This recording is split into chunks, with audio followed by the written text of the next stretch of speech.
मैं श्रद्धा छेत्री आप सबका स्वागत करती हूँ कोहराम लाइव पर। साथ जीने मरने की कस्में खाकर हाथ थामने वाली कल्पना को छोड़ दिया। कल्पना के पेट में बच्चा पल रहा है। अब वो इस बच्चे की खातिर जीना चाहती है और उसे उसका हक दिलाना चाहती है। इसके लिए उसे जितनी लंबी लड़ाई लड़नी होगी लड़ेगी और कोई कसर नहीं छोड़ेगी। एक बार उसका गर्भपात तक कराया गया, तब वो मरते मरते बची थी। अब ये भूल नहीं करेगी, बच्चे को किसी भी हालत में जन्म देगी। उसने मिट्ठूलाल महतो को अपना जीवन साथी मानकर सब कुछ न्यौछावर कर दिया उसके नाम। बदले में उसे मिला सिर्फ धोखा, दगा और फरेब। ये कहना है 22 साल की कल्पना का। इंसाफ पाने की चाह में नामकुम थाना गई कल्पना को तब गहरा झटका लगा जब पुलिस ने एफआईआर दर्ज करने से इनकार कर दिया। उससे कहा गया कि जहां रहती हो उस इलाके के थाने में जाओ। तब उसने पुलिस के कुछ बड़े साहबों को फोन किया। साहबों ने भी कोई दिलचस्पी नहीं ली। अब वो एक बार फिर बरियातू थाना जाएगी। मिट्ठू नामकुम का रहने वाला है और खुद कल्पना बरियातू थाना क्षेत्र में रहती है। एक भूल ने उसकी जिंदगी को नरक बना डाला। आइए देखें, सुने और समझे कल्पना के दर्द को। अतीत में गोते लगाते हुए कल्पना उस पल को कोसती है जब पहली बार वो मिट्ठूलाल महतो से नामकुम पेट्रोल पंप पर मिली थी। वर्ष 2018 में रात के करीब 9 बजे वो अपनी एक दोस्त के साथ पेट्रोल पंप पहुंची और स्कूटी में पेट्रोल भरवा रही थी। मिट्ठू से पहली मुलाकात नोक-झोंक से हुई थी। मिट्ठू ने कल्पना को देर रात तक घूमने पर फटकार लगाई और घर जाने को कहा। कल्पना को अनजान मिट्ठू का डांटना अच्छा नहीं लगा और वो भी उससे भिड़ गई। तब आसपास खड़े कुछ लोगों के समझाने बुझाने पर दोनों अपने घर चले गए। लेकिन इस मुलाकात के बीच कहीं से प्यार का झोंका उमड़ आया। मिट्ठू को कल्पना पसंद आ गई। एक दोस्त से उसका नंबर जुगाड़ कर लिया। अगले ही दिन उसे कॉल किया और उसे मिलने के लिए कांटा टोली बुलाया। कल्पना भी मिलने चली गई। फिर क्या था, दोनों में गुटरगू शुरू हो गई। वर्ष 2019 में दोनों घूमने दशम फॉल गए। कल्पना का कहना है कि वहाँ मिट्ठू ने उसे अपने मामा से मिलाते हुए कहा कि ये आपकी पुतोहू है। दिल दे बैठी कल्पना ने मिट्ठू से बस एक चुटकी सिंदूर मांगी थी। ऐसा ही होगा बोल उस रात ही दोनों के बीच देह से देह का रिश्ता कायम हो गया। नतीजा, कल्पना प्रेग्नेंट हो गई। उसने मिट्ठू को सब कुछ बताया। तब उसके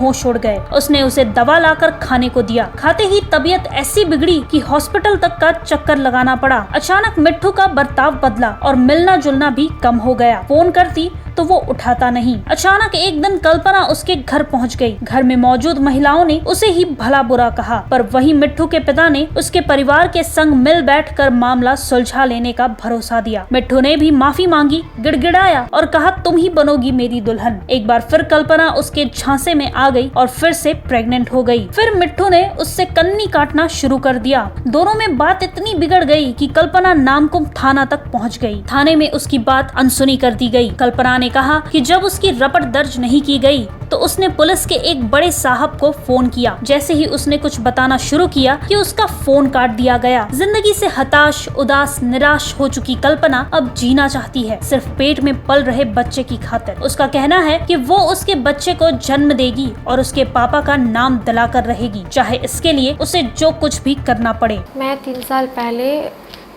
एक लड़का है नामकुम का मिट्ठूलाल महतो, मैं उससे पेट्रोल पंप के पास मिली। मैं अपने फ्रेंड लोग के साथ थी, वापस घर जा रही थी तो उसने मुझे अकेले देखा फ्रेंड लोग के साथ। तो उसने मुझसे वहाँ पे मिली और मुझे बहुत डांटने लगा। फिर उसके बाद मैं वहाँ से फिर घर चली गई। फिर दूसरे दिन उसने वहाँ फ्रेंड लोग से नंबर ले लिया मेरा, फिर कॉल किया और दूसरे दिन वो मेरे पास आ गया। मैं कांटाटोली के पास थी तो वहीं पे आ गया। फिर मुझे वहाँ से लेके गए। फिर हमारी बात होने लगी। उसने मुझे प्यार का वादा दिया। क्या कहा तुमसे? मुझसे बात करता था तो बोला कि तुमसे मुझे बात करना अच्छा लगता है, शायद मुझे प्यार हो गया तुमसे। तो मैंने भी हाँ कर दी उस वक्त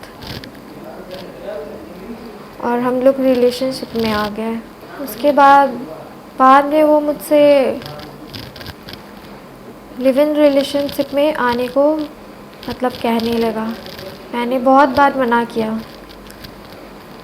फिर भी वो ज़बरदस्ती मुझे मनवाए इस चीज़ के लिए। मैं उससे प्यार करती थी तो मैं भी मान गई। फिर जब मैं प्रेग्नेंट हो गई तो उसने मुझे दवा खाने को कहा। मैं बहुत मना की। फिर वो बोला कि अभी तुम भी पढ़ रही हो, तुम खा लो, बाद में देखेंगे, ऐसे कहा। और मुझसे कहा कि मैं तुमको नहीं छोड़ूंगा।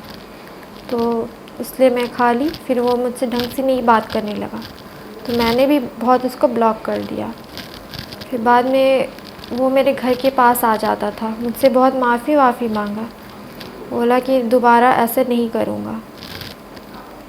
और मैं सोची कि नहीं करेगा ऐसा बोल के, तो मैं दोबारा उससे बात करने लगी। पहले प्रेगनेंसी के बाद जब मैंने उससे कहा कि तुम मुझसे कब शादी करोगे, तो उसने मुझसे बोला कि जब तुम्हारे पास 10 लाख होगा तब, और मैं 2 शादी करूँगा, मैं तुमसे भी करूँगा और एक लड़की से करूँगा जो उसकी जात की रहेगी। और मुझे कहता था कि मैं तुमको फ्लैट में रखूँगा और उसको घर पे रखूँगा। जब भी रिलेशनशिप हमारे बने हैं तो मुझे दिलासा दिलाता था, वो मुझे विश्वास दिलाता था कि वो मुझे नहीं छोड़ेगा, मुझसे शादी करेगा, ज़िंदगी भर मेरे साथ रहेगा। मार्च की बात है, जब मैं खुटी जा रही थी तो उसने मुझे बुलाया और अपने फ्रेंड के घर ले गया। और मैंने उससे मना किया, फिर नहीं सुना, मुझसे संबंध बनाने लगा। और फिर 3 सप्ताह उससे नहीं मिली। तो अब मुझे पता चल रहा कि मैं प्रेग्नेंट हूँ। तो मैंने उससे मिली, फिर उसको बोला कि देखो ऐसा ऐसा बात है, क्या करना है। तो उसने कहा कि दवा खाओ। वो मुझे होली के दिन से इग्नोर करने लगा। मेरी फ़ोन उठाता था, थोड़ी बात करता था, फिर काट देता था। तो मैंने उनके पापा से बात किया कि अंकल देखिए मैं प्रेग्नेंट हो गई हूँ और अब ये बोल रहा है मुझसे शादी नहीं करेगा। और मुझसे यही सब बोल के रिलेशनशिप बनाए इसने।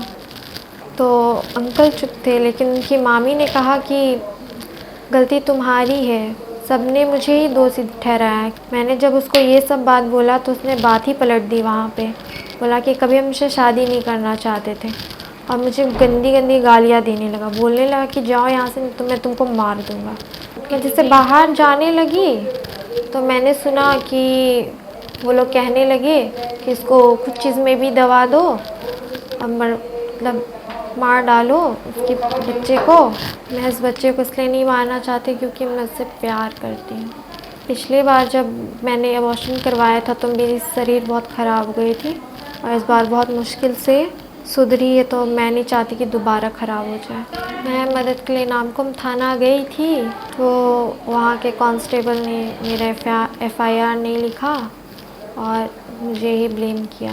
मैं चाहती हूँ कि वो मुझसे शादी करे ताकि मेरे बच्चे को समाज में इज़्ज़त मिले। मैं अपने बच्चे को पिता का नाम देना चाहती हूँ और साथ ही सिर उठाकर जीना चाहती हूँ। कल्पना से अपने नजदीकी रिश्ते को कबूल करते हुए मिट्ठू ने कहा कि वो इस कोशिश में है कि किसी तरह मिलजुल कर मामला सलट जाए, बात बिगड़ने से बच जाए। वो फिर कल्पना को अपनाना चाहता है। मिट्ठू का कहना है कि उसने 50 बार फोन किया पर एक बार भी कल्पना ने उसका फोन रिसीव नहीं किया। हर बार फोन काट देती है। उसने अपने दोस्त को उससे बात करने भेजा पर वो अब कुछ भी सुनने को तैयार नहीं है। अब वो कीमत चाहती है। जो कीमत उससे मांगी जा रही है वो उसके वश में नहीं है। वो एक बेरोजगार युवक है और फिलहाल माँ बाप की छत्र छाया में पल बढ़ रहा है। कभी कभी जमीन खरीद बिक्री का काम करता है। फोटोग्राफर संजय कबरदार के साथ कोहराम लाइव के लिए श्रद्धा छेत्री और प्रिया की रिपोर्ट।